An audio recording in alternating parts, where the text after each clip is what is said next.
Shalom Bapak Ibu dan Saudara yang terkasih, semoga kita semua dalam keadaan yang baik dan dalam perlindungan Tuhan. Bapak Ibu dan Saudara yang terkasih dan juga anak-anak yang dikasihi oleh Tuhan, beberapa hari yang lalu saya membuka YouTube, entah bagaimana ceritanya, kemudian saya sampai di satu buah video, yang video itu berkisah mengenai Barack Obama farewell speech atau pidato perpisahan Obama di saat-saat terakhir dia menjadi presiden di Amerika Serikat. Di dalam video itu ada beberapa bagian di mana Obama terlihat menampakkan kesedihan, bahkan ada satu momen di mana dia terlihat meneteskan air mata. Dan di dalam video itu juga ditangkap berbagai macam ekspresi, terkhusus ekspresi-ekspresi kesedihan yang muncul dari orang-orang yang hadir pada saat Obama memberikan pidato perpisahan. Nah, melihat video itu, saya merasa tertolong untuk memahami betapa sedihnya hati seseorang ketika mereka harus berada dalam situasi perpisahan dengan orang yang dekat dengan mereka selama kehidupan mereka. Lebih dalam lagi, kesedihan yang saya rasakan di dalam mendengarkan pidato Barack Obama pada saat itu, saya menjadi tertolong untuk memahami situasi yang juga dialami oleh para murid di dalam bacaan Injil hari ini. Bapak Ibu dan Saudara yang terkasih, jadi dalam pasal 13 sampai 14 di Injil Yohanes hari ini, sesungguhnya itu juga merupakan semacam katakanlah farewell speech yang diucapkan oleh Yesus, alias wejangan perpisahan yang disampaikan oleh Yesus kepada murid-muridnya pada saat itu. Jadi sama seperti yang dirasakan oleh orang-orang yang pada saat itu mendengarkan pidato perpisahan dari Barack Obama, maka saya juga yakin bahwa para murid yang pada saat itu mendengarkan pidato perpisahan atau wejangan perpisahan yang diucapkan oleh Yesus, mereka juga merasakan kepedihan, merasakan kesedihan. Bisa jadi mereka juga merasa takut, mereka juga merasakan kegelisahan. Mungkin dalam bayangan saya, bagaimana nanti kalau Yesus sudah pergi? Bagaimana nanti kehidupan saya? Pasti akan menjadi lebih berat, tidak ada lagi pemimpin yang akan menemani kami di dalam perjalanan pelayanan ini.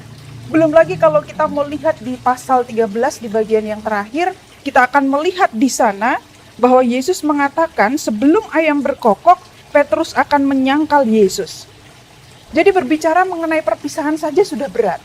Lalu tiba-tiba Yesus mengatakan bahwa sebelum ayam berkokok, Petrus akan menyangkal dia 3 kali. Mungkin ketika itu juga para murid kemudian menjadi bertanya-tanya, mau pisah saja sudah berat. Lah ini kok malah ditambahi ada kejadian apa sampai Petrus 3 kali menyangkal Yesus. Jadi mereka kemudian diliputi oleh berbagai macam ketakutan, kebingungan, kegelisahan yang dirasakan oleh para murid akan kehadiran Yesus yang sebentar lagi akan selesai, akan pergi meninggalkan mereka. Ditambah mereka juga punya kegamangan, kira-kira apa yang akan terjadi ke depan nanti sampai Yesus menubuatkan bahwa Petrus akan menyangkal dia. Mereka sudah membayangkan satu fase kehidupan di masa depan yang sangat berat. Sudah mau ditinggal, mau ada perpisahan, mereka masih harus memikirkan hal-hal yang mungkin saja yang buruk terjadi di masa yang akan datang. Nah, di dalam Yohanes 14 ayat 1 dalam bacaan Injil hari ini, Yesus langsung menyentuh permasalahan paling mendasar yang muncul tadi. Yesus adalah pemimpin yang baik. Dia tahu persis bahwa murid-muridnya pada saat itu merasakan ketakutan, kegelisahan, kekhawatiran, sehingga kemudian di ayat yang pertama Yesus langsung berkata, janganlah gelisah hatimu, percayalah kepada Allah, percayalah juga kepadaku. Ini baru satu. Nah, kalau kita perhatikan nantinya sampai ke bawah ke bacaan berikutnya, maksud saya kita akan melihat betapa lebih banyak lagi nasihat-nasihat atau katakanlah kalimat-kalimat penghiburan yang disebutkan oleh Yesus. Dan kita akan melihat apa saja itu, lalu kita akan mencoba melihat keterkaitannya dengan tema kita hari ini. Yang pertama, mari Bapak Ibu dan Saudara yang terkasih dan juga anak-anak yang dikasihi Tuhan, kita memperhatikan ayatnya yang pertama. Di sana dikatakan janganlah gelisah, atau kemudian juga ada kata percayalah. Di dalam bahasa aslinya, ini menggunakan bentuk present imperatif atau kata perintah yang berbentuk present. Itu artinya Yesus menghendaki agar perintah ini dilakukan terus-menerus tanpa henti di dalam kehidupan sehari-hari. Itu penghiburan yang pertama. Lalu kita perhatikan di ayat yang kedua, Yesus berkata, di rumah Bapakku banyak tempat tinggal. Nah, ini juga menarik. Ketika kita berbicara mengenai di rumah Bapakku banyak tempat tinggal, Saya dalam pengalaman selama ini sering mendengar bahwa orang Kristen kemudian sering mengatakan tempat tinggal di sini maksudnya adalah kapling. Kapling begitu loh. Jadi, oh Tuhan pergi untuk menyiapkan kapling bagi kita. Saya rasa ini bukan pemahaman yang keliru, karena itu adalah ungkapan iman. Tetapi mari kita akan lihat beberapa versi terjemahan untuk kata tempat tinggal ini dalam berbagai macam bahasa. Yang pertama, terjemahan New American Standard Bible. Tempat tinggal di ayat 2 ini disebut sebagai dwelling house atau housing that someone is living in, habitation, place or house in which a person lives. Jadi dalam bahasa Indonesia, dwelling house ini diterjemahkan sebagai tempat kediaman, sebagai rumah tinggal. Ada unsur tempat tinggal permanen di dalam kata ini. Kalau kita perhatikan juga di dalam terjemahan Yunani diterjemahkan sebagai monai atau ditafsirkan sebagai permanent rest. Jadi menunjukkan bahwa kata tempat tinggal baik dalam bahasa Amerika tadi itu terjemahan Amerika atau dalam bahasa Yunani tadi menunjukkan mengenai tempat istirahat atau tempat tinggal yang permanen. Nah, pertanyaannya kemudian adalah apa pentingnya mengetahui bahasa dan terjemahan ini? Agar mudah memahaminya, saya ingin mengajak saudara membayangkan sebuah situasi terlebih dahulu. Coba kita bayangkan bersama. Saudara berjerih lelah, saudara berjalan begitu jauh, kemudian di dalam pekerjaan itu, perjalanan itu saudara melakukan banyak sekali hal, pelayanan, ini itu saudara semua kerjakan. Kemudian di dalam apa yang saudara lakukan, saudara mengalami kesulitan, saudara mulai merasa putus asa, karena ada begitu banyak penolakan, ada begitu banyak hujatan, rasa sakit yang saudara alami bertubi-tubi. Dan di dalam situasi itu, saudara tidak tahu ujungnya ada di mana. Saudara ditinggalkan pemimpin saudara, saudara mulai takut, tidak ada yang menemani, tidak ada yang menjadi support team untuk saudara. Saudara hanya sendiri saja, tidak tahu di mana ujungnya. Kalau tiba-tiba di dalam perjalanan itu saudara berjumpa dengan seseorang dan mengatakan, orang itu mengatakan, jalan terus, di depan sana ada dwelling house, di depan sana itu ada permanent resident, ada tempat tinggal yang permanen untuk kamu bisa beristirahat di sana. Coba saudara bayangkan jika kemudian saudara menjadi orang tersebut tadi dan kemudian mendengar penghiburan semacam itu. Tentu saudara kemudian akan menjadi lebih bersemangat. Nah, ketika Yesus mengatakan ayat 2 ini, Yesus sepenuhnya tahu bahwa kehidupan yang akan dijalani oleh murid-murid ketika mereka mengabarkan Injil bukanlah perjalanan kehidupan yang mudah. Mereka akan bertemu dengan berbagai macam hal, akan bertemu dengan berbagai macam hambatan, tantangan, dan di saat itulah Yesus mengatakan ada permanent resident, ada dwelling house, ada yang namanya rumah tempat tinggal yang permanen itu tadi, di mana mereka bisa beristirahat dengan tenang untuk selama-lamanya setelah semua jerih lelah itu. Jadi Yesus memberikan janji penghiburan bagi mereka yang sudah merasakan ketakutan, kegelisahan, tapi juga bagi mereka yang mau berjerih lelah di dalam mengikuti Yesus. Bapak, Ibu, dan Saudara yang terkasih, yang kita hadapi saat ini, kita mungkin gampang untuk memahami maksud-maksud kalimat Yesus di Injil Yohanes 14 itu tadi. Tetapi bagi para murid pada saat itu, belum tentu itu mudah dipahami. Kita akan melihat bagaimana respon para murid setelah mereka mendengar apa yang diucapkan oleh Yesus. Jawaban Thomas menarik. Thomas itu kan memang dikisahkan dia murid yang jujur ya dengan apa yang dia pikirkan. Dia tidak pernah mau pura-pura percaya atau pura-pura sudah tahu. Kalau memang dia tidak percaya, dia tidak tahu, ya dia akan katakan di sana. Lalu di sana di ayat 4 Yesus berkata, dan kemana aku pergi kamu tahu jalan ke situ? Lalu kemudian Thomas menjawab, Tuhan kami tidak tahu kemana engkau pergi. Jadi bagaimana kami tahu jalan ke situ? Nah, saya rasa sebenarnya Thomas bukan hanya sedang membahas perkataan Yesus di ayat 1 sampai 4, tetapi bisa jadi Thomas sebenarnya juga merespon apa yang terjadi di pasal 13 ayat 33. Di bagian akhir, di sana dikatakan, ke tempat aku pergi tidak mungkin kamu datang. Demikian pula aku mengatakannya sekarang juga kepada kamu. Atau bisa juga di ayat 36b, jawab Yesus, ke tempat aku pergi sekarang engkau tidak dapat mengikuti aku. Jadi di dalam bayangan saya mungkin Thomas itu berpikir, lah tadi bukannya Yesus sendiri yang bilang, kalau ke tempat di mana Yesus akan pergi kami tidak bisa datang. Lalu bagaimana mungkin Yesus kemudian berkata bahwa kami tahu jalan menuju ke sana. Mari kita lanjutkan lagi. Di dalam merespon murid-muridnya, Yesus mengatakan di sana, "Aku adalah jalan," atau ego emi hodos, atau di dalam bahasa Ibrani-nya anoki hadere. Jadi perkara jalan ini sebenarnya Bapak Ibu dan Saudara yang terkasih, ini bukan hal yang asing di dalam kehidupan iman orang-orang Yahudi pada saat itu. Kalau kita bandingkan di dalam Ulangan 5 ayat 33, di sana dikatakan, "Segenap jalan yang diperintahkan kepadamu oleh Tuhan Allahmu harus kamu jalani," dan seterusnya. Lalu di Yesaya 35 ayat 8, di sana juga dikatakan, "Di situ akan ada jalan raya yang akan disebutkan jalan kudus, orang yang tidak tahir tidak akan melintasinya, dan orang-orang pandir tidak akan mengembara di atasnya." Maksud saya adalah, di dalam kehidupan orang-orang Yahudi sendiri, kalau disebutkan kata jalan, mereka itu sudah familiar begitu loh. Itu sesuatu yang sudah sering mereka dengar di dalam sejarah, katakanlah apa, pendidikan agama begitu di dalam kehidupan mereka sehari-hari. Ajaran-ajaran menyebut soal jalan, jalan ini, jalan lurus, jalan kudus, dan seterusnya. Jadi ketika Yesus kemudian mengatakan, "Aku adalah jalan," tentu ada hal yang penting yang mau Yesus sampaikan. Yesus adalah pemenuhan dari segala ajaran mengenai jalan yang sudah dikenal oleh orang-orang Yahudi di dalam kehidupan imannya. Salah satu tafsiran sederhana yang sangat memberkati saya seperti ini Bapak Ibu. Saudara sedang berada di gereja. Lalu saudara mau pergi ke, katakanlah ke pastori Medland Tambun. Kemudian saudara bertanya kepada salah satu jemaat, "Kalau dari gereja, aku mau menuju pastori Medland Tambun, rutenya bagaimana ya? Caranya bagaimana? Aku lewat mana?" Dan kemudian orang tersebut akan menjelaskan. Jadi begini, nanti dari ruko ini, Bapak kemudian Ibu keluar, kemudian terus saja lurus menuju ke arah timur, nanti pasar Tambun itu masih lurus, kemudian ketemu rumah sakit Karya Medika, itu juga masih lurus, kurang lebih kira-kira 500 meter, di sebelah kanan itu ada Medland Tambun. Nah, Bapak Ibu masuk ke sana. Lalu setelah itu masuk saja terus, mengikuti sampai depan gerbang Medland itu, Bapak Ibu masih masuk terus sampai ketemu pertigaan, yang di kiri jalan ada Indomaret. Kemudian Bapak Ibu belok ke kanan, kurang lebih 50 meter dari Indomaret itu ada klaster di kanan jalan, klaster Limonia.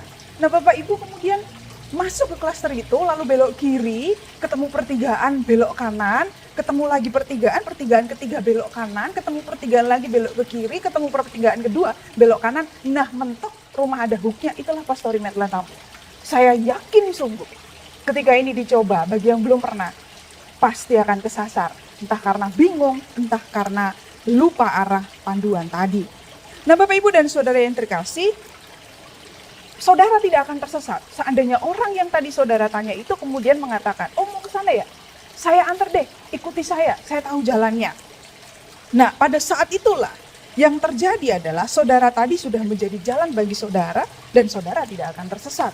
Itulah yang sebenarnya dilakukan oleh Yesus. Yesus tidak hanya sedang mengatakan ke sana ke sini, tapi dia sendiri menuntun. Dia sendiri adalah jalan itu. Itu artinya bagi saya ketika kita mengatakan bahwa kita mengikuti Yesus sebagai jalan, itu bukan sekedar kita menjadi orang Kristen. Bukan, tapi ini adalah soal cara hidup. Ini adalah soal the way of life. Ini soal bagaimana kita hidup mengikuti Yesus di dalam segala langkah kehidupan kita. Mau di KTP saudara kemudian dijelaskan agamanya Kristen, tapi kalau way of life-nya itu bukan seperti yang Yesus tunjukkan, ya artinya tidak sedang berjalan di jalan itu. Sekarang mari kita akan baca ayat 12 yang menjadi kunci dari tema hari ini. "Aku berkata kepadamu, sesungguhnya barang siapa percaya kepadaku, ia akan melakukan juga pekerjaan-pekerjaan yang aku lakukan, bahkan pekerjaan-pekerjaan yang jauh lebih besar daripada itu." Atau dengan kata lain, jika memang kita meyakini Yesus sebagai jalan itu, maka kita akan mengikuti dia. Kita akan melakukan apa yang dia lakukan. Maka patutlah kita merenungkan kalimat ini Bapak Ibu dan Saudara yang terkasih. Engkau menyebutku sebagai jalan, tapi engkau tidak mengikuti aku. Engkau menyebutku rajaku, tapi engkau menolak melakukan hal yang besar bagiku. Padahal Yesus sendiri mengatakan agar kita melakukan pekerjaan yang jauh lebih besar daripada itu. Atau dengan kata lain lebih besar dari apa yang Yesus lakukan. Nah mungkin kita menjadi bertanya-tanya kemudian, lah emang aku bisa apa melakukan sesuatu yang lebih besar dari yang sudah Yesus lakukan? Kan ada Allah dalam dirinya. Apa yang murid-murid mampu mungkin begitu melakukan hal-hal yang lebih besar dari apa yang sudah Yesus kerjakan. Karena itu saya ingin mengajak Bapak, Ibu, dan Saudara yang terkasih untuk memahami kalimat di dalam ayat 12 ini. Menurut saya, kata lebih besar ini bukan mengacu atau bukan bicara soal mukjizat-mukjizat.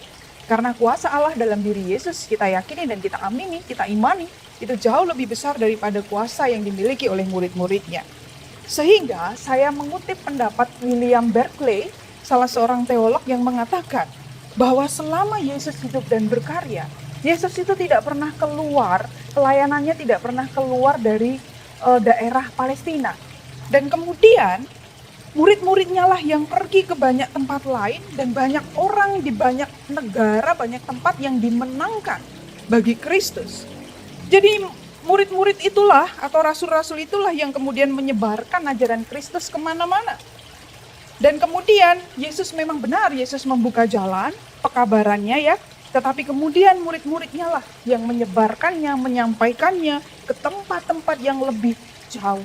Dan itulah yang dikerjakan oleh murid-murid dan yang dimaksudkan sebagai sesuatu yang lebih besar. Bapak, Ibu, dan Saudara yang terkasih, saya akan merangkum menjadi lebih sederhana. Benar adanya, ada kegelisahan, ada ketakutan para murid pada saat itu. Kemudian Yesus memberikan penghiburan, Yesus memberikan kekuatan. Yesus juga meyakinkan mereka bahwa di dalam segala ketakutan, kegelisahan, kekhawatiran mereka akan masa depan, Yesus hadir. Bukan hanya menghibur, tapi dia meyakinkan para murid, bahkan di dalam situasi itu sekalipun, kamu bisa melakukan sesuatu yang jauh lebih besar. Bapak, Ibu, dan Saudara yang terkasih, saya masih ingat beberapa hari yang lalu ada salah satu renungan harian yang saya tulis untuk saudara-saudara. Kemudian saya menyebut mengenai pribadi yang mau melakukan sesuatu yang lebih besar atau pribadi yang mau walking extra miles. Tidak banyak orang yang mau berkata, apa yang bisa saya kerjakan? Apa yang bisa saya lakukan untuk membantu kita mencapai tujuan ini? Ingatlah saudara-saudara yang terkasih, jika kita hanya melakukan sesuatu itu untuk diri kita sendiri, maka pertanyaannya adalah, kapankah pekerjaan yang besar itu kemudian akan terwujud? Saya pribadi selalu meyakini bahwa menjadi orang Kristen itu memang punya tanggung jawab yang tidak mudah. Bacaan dalam Petrus hari ini juga menegaskan hal yang sama. Konteks penerima surat ini adalah minoritas di tengah orang-orang yang tidak percaya.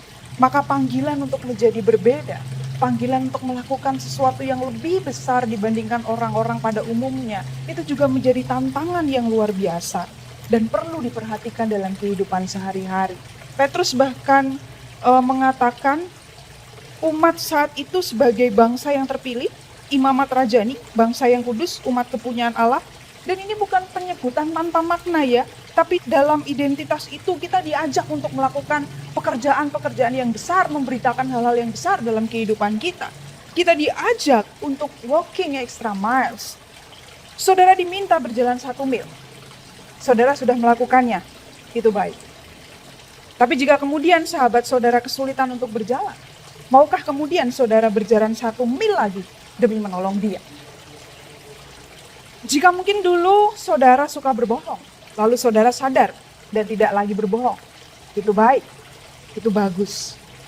Tetapi kebaikan itu akan menjadi semakin baik, semakin besar, jika kemudian saudara berubah dan menjadi bukan hanya tidak lagi berbohong, tapi menjadi pribadi yang suka memberi, katakanlah, walking extra mile, melakukan sesuatu lebih besar lagi. Atau katakanlah dulu saudara itu orang yang pemarah, kemudian saudara berubah, saudara tidak lagi menjadi pemarah, itu baik. Tapi kebaikan itu akan menjadi sesuatu yang lebih besar lagi ketika saudara kemudian bertambah juga mau menjadi orang yang memaafkan, welas asih, dan penuh pengampunan. Atau katakanlah dulu saudara adalah pribadi yang kasarnya minta ampun begitu, pada anak, pada pasangan, pada orang lain. Kemudian saudara berubah, saudara tidak lagi kasar, itu baik. Kebaikan itu akan menjadi semakin besar ketika bukan hanya tidak lagi kasar, tetapi kemudian saudara memberikan waktu bagi pasangan saudara, bagi anak-anak saudara. Walking extra miles. Kemudian, saudara membeli makanan dari jemaat yang berjualan makanan. Itu baik. Dan kebaikan itu bisa menjadi semakin besar Ketika saudara memesan mungkin ditambahin tips. Dan menjadi semakin besar lagi ketika saudara kemudian katakanlah mentraktir jemaat yang saudara tahu belum sanggup membelinya, kemudian saudara traktir dia tanpa perlu bilang dan makanannya diantar. Itu luar biasa. Maka mari di tengah segala kondisi yang dipenuhi kegelisahan, ketakutan, dan kekhawatiran, kita tetap mengikuti dia dan melakukan pekerjaan-pekerjaan yang besar. Saudara capek, semua orang pasti akan merasakannya. Tapi percayalah, seperti di ayat 2 tadi katakan, Tuhan menyediakan tempat tinggal. Ada dwelling place, dwelling house bagi kita, tempat di mana kita bisa beristirahat dari segala jerih lelah kita setelah melakukan hal-hal yang besar. Tuhan menolong. Amin.